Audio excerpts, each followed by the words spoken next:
এখন আসছি হলো রাজবাড়িতে। আমরা এখন এই যে রাজবাড়িতে নামবো। এই হচ্ছে হলো রাজবাড়ি। তুমি যাবা তো রাজবাড়িতে একটু এখন আমরা ঘুরবো।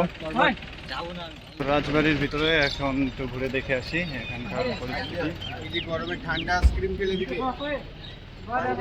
রাজবাড়ির ভিতরে এখানেও আমাদের টিকিট কাটতে হবে, তো টিকিট কেটে আমরা রাজবাড়ির ভিতরে ঢুকছি। দ্বারা আসি আমরা এখানে টিকিট কাটবো। আমরা এখান থেকে টিকিট নিয়ে নিলাম। এই যে টিকিটের মূল্য এখানে নিয়েছে 20 টাকা করে। এটার নাকা আছে নাসিরপুর রাজবাড়ি। এটা জায়গাটার নাম হলো নাসিরপুর রাজবাড়ি। এটা 20 টাকা করে টিকিট। আর এই রাজবাড়িতে আসতে হলে কাঠগোলা বাগান, পাশে হচ্ছে হলো জগদীশ শেঠের বাড়ি, ঠিক তার উল্টো দিকেই হচ্ছে হলো রাজবাড়ি। মানে সবগুলো খুব কাছাকাছি। তো এখানে একবার পায়ে হেঁটে আসলে আর কোনো প্রবলেম হবে না। তো আমরা টিকিট দেখে এখন আমরা এখানে ভিতরে প্রবেশ করতেছি। রাজবাড়ির ভিতরে খুব ঠান্ডা, এখানে বাইরে খুব গরম। আমরা মুর্শিদাবাদ সম্পর্কে সকলেই জানি যে এই শহরটি বাংলার শেষ স্বাধীন নবাবের জায়গা, কিন্তু আপনারা অনেকেই হয়তো শোনেননি নসিপুর রাজবাড়ি সম্পর্কে। রাজা দেবী সিংহ এই রাজবংশের পত্তন করেন। নবাবী আমলের অবসানের পর ব্রিটিশ শাসনকালে যে সব ব্যক্তি জমিদারিত্ব লাভ করেছিলেন তাদের মধ্যে অন্যতম রাজা দেব সিংহ। 1756 সালে রাজা দেব সিংহ পানিপথ থেকে পশ্চিমবঙ্গে আসেন ব্যবসা সংক্রান্ত কারণে। পরে ব্রিটিশদের আনুগত্য পেয়ে ট্যাক্স কালেক্টর হিসেবে কাজ শুরু করেন এবং সেই কাজে যথেষ্ট ভালোভাবে সম্পন্ন করেন। ধীরে ধীরে এই কাজ রপ্ত হয়ে হেড কালেক্টর হয়ে যান। এইভাবেই তিনি বাংলায় থেকে যান এবং নসিপুর রাজবাড়ি স্থাপন করেন। এই প্রাসাদে রামচন্দ্রের একটি মন্দির রয়েছে, যা মুর্শিদাবাদের মাঝে সবথেকে বড় একটি মন্দির।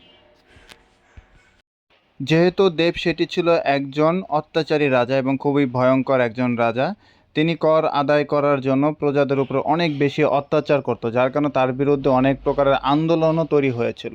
তো সেই থেকে এখানে তার পরবর্তী প্রজন্মেরা মন্দির নির্মাণ করে তার পাপ মোচনের কিছুটা হলেও চেষ্টা করে। আর এই রাজপ্রাসাদের খুব বাজে অবস্থা, এখানে এখনও পাখি অবাধ বিচরণ করে, এখানে সেখানে ময়লা আবর্জনাতে ভরপুর। আর এখন যে ঘরটি দেখছেন এটি হচ্ছিল ফাঁসিঘর। এখানে মূলত প্রজাদেরকে ফাঁসি দেওয়া হতো এবং এটার নিচেই ছিল একটা ট্যানেল, যেটার মাধ্যমে গঙ্গা নদীতে সরাসরি ওই লাশগুলোকে ফেলে দেওয়া হতো ওই টানেলের মাধ্যমে। রাজপ্রাসাদের এই বিভিন্ন জরাজীর্ণ অবস্থা দেখে সত্যি খুব খারাপ লাগছে।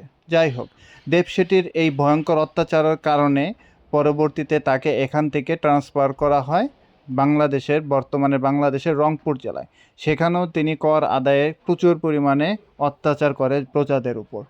এই যে বাগানটি দেখছেন, এই বাগানে তৎকালীন সময় বাইজি নাচানো হতো। তখন বাইজিরা এখানে নাচতো এবং ইংরেজ শাসকরাও আসতো এবং রাজারাও এখানে মনোরঞ্জনের জন্য বাইজি নাচাইতো। এটা হচ্ছিল রাজবাড়ির সেই স্ট্রাকচার। আর যাই হোক, যেটা বলছিলাম, রংপুরে হচ্ছে দেবী সেটিকে ট্রান্সফার করা হয়, কিন্তু রংপুর থেকে সে পরবর্তীতে আবার এইখানে চলে আসে। তো এইখানে চলে আসার পর তখনই সে এই ভবনটা নির্মাণ করেন এবং এখানে সে চিরস্থায়ীভাবে বসবাস শুরু করেন। কিন্তু তার অত্যাচার এবং তার অন্যায়ের অপরাধের মাত্রা আর কমে না, দিন দিন বাড়তেই থাকে, যার কারণে তাকে বলা হয় পৃথিবীর সবথেকে নিকৃষ্ট এবং সবথেকে খারাপ রাজা। এবং তিনি খুব বেশি অত্যাচার করতেন প্রজাদের উপর এবং প্রজারা তার বিরুদ্ধে বারবার বিদ্রোহ ঘোষণা করে ফেলে।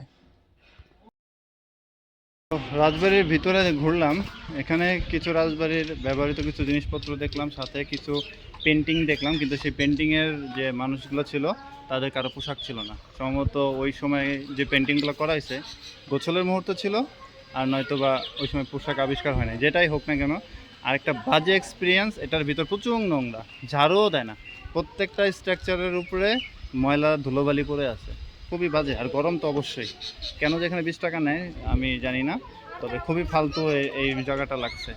এটা হচ্ছে হলো কি যেন মণিপুর রাজবাড়ি নামে আমি একটা নেগেটিভ, হ্যাঁ নসিপুর রাজবাড়ির অবস্থা খুবই খারাপ।